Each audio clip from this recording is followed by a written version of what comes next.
Welcome to RIT Talk. We're here to raise awareness about mental health. One way of doing that is to talk about it, and that's what we're going to do. Have a great day, don't quit, and keep pushing forward.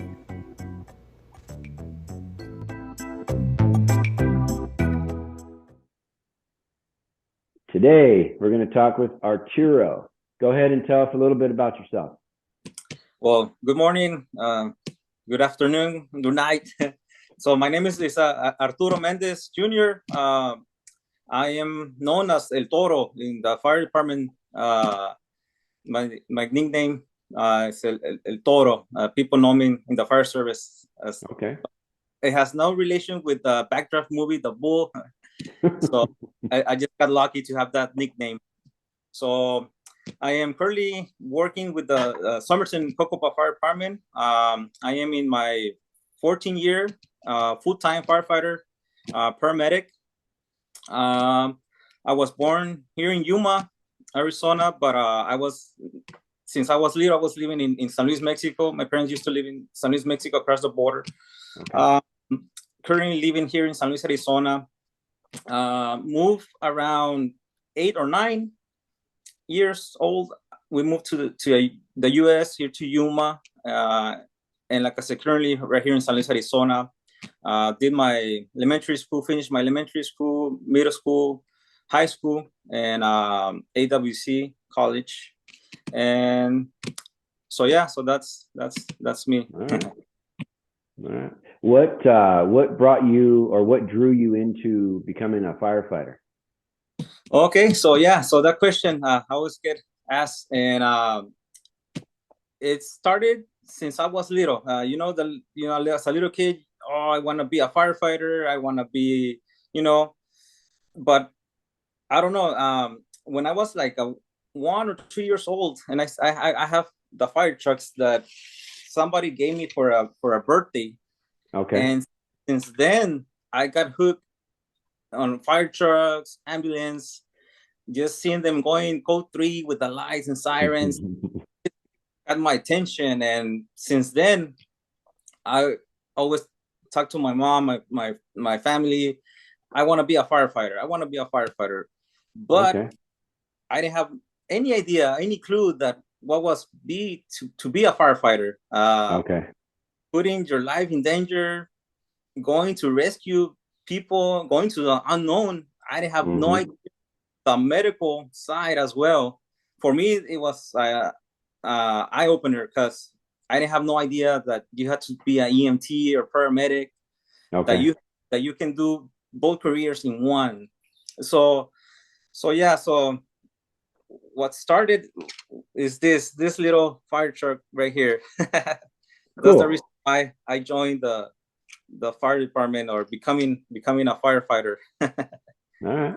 So I'm 37 years old, and I still have these fire trucks, and that's cool.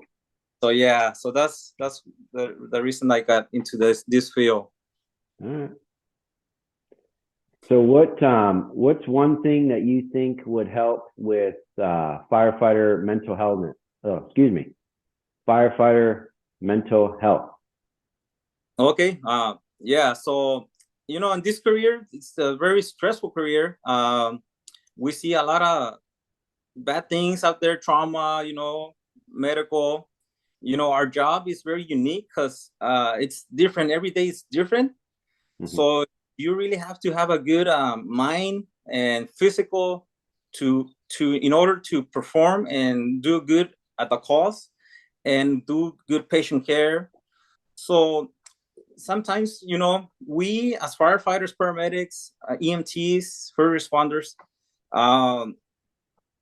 we sometimes forget that we also need help, that we need to talk to people, express our feelings in order to have a good mental and physical aspect, and to have a good impression in our jobs.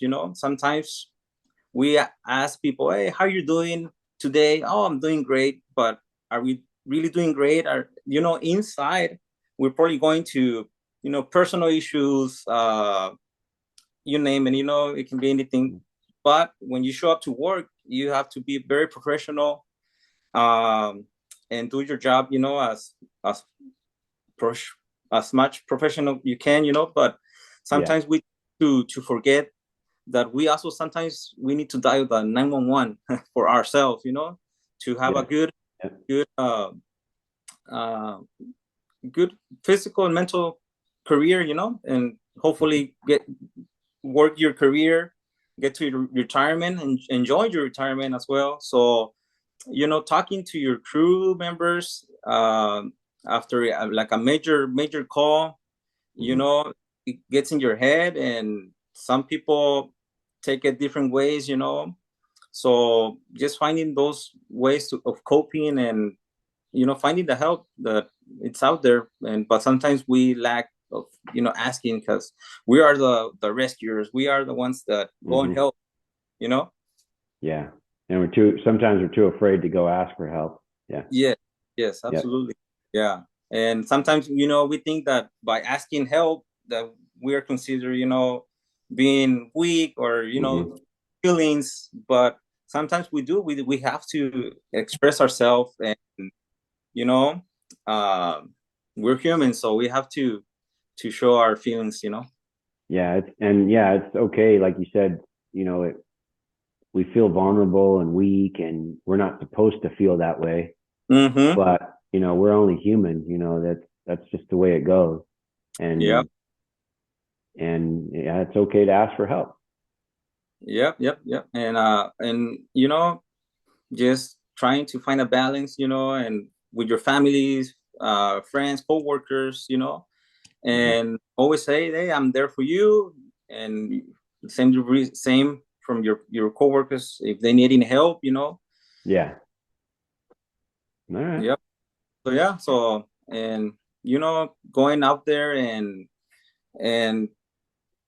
when you're working, they're working, but trying to find a balance, like outside work, also enjoying your life, finding different activities that help you, go out and travel, don't focus a lot of your work, also find the time for you and your family to go out and have the fun. All right. Is there anything else you wanted to add?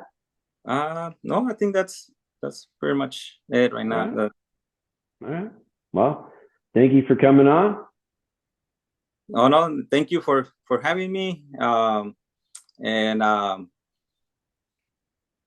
I'm glad to be part of this, and hopefully, get to know other firefighters here in town, and know their stories, and find a good relationship, and finding that there's help, and by doing like these videos, there's people out there who do care for each other, and yeah, so glad to be.